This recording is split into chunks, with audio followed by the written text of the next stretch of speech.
We are not possessed by the spirit of Ali Igbo. What are we going to do?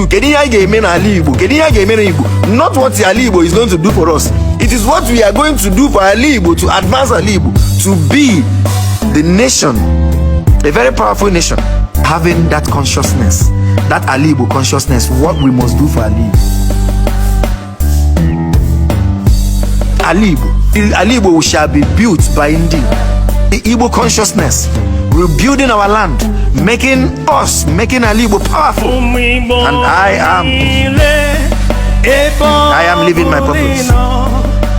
I pledge to Ali Igbo to be faithful, to be honest, to be agile, to be rugged,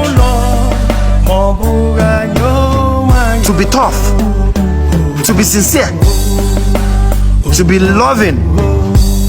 My love focused on Ali. My strength, my youthful strength focused on Ali. That is my pledge to Ali. And I am doing mine. I am working it. I am living my purpose. And you, wherever you are, you must make this pledge.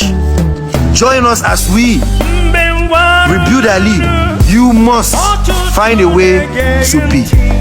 To be what? To be a plus to Ali. Work on yourself. How to give back to Ali. This is our only land. This is our only nation. We shall continually make efforts that will exalt Ali, that will exalt the name of Ali, make us powerful. It is in our hands. So I pledge to Chukwuoki, nke pụrụ ime ihe niile, nke kere ụwa, nke kere eluigwe n'ụwa, contribute to Ali, rebuild Ali, work for Ali, do for Ali, die for Ali.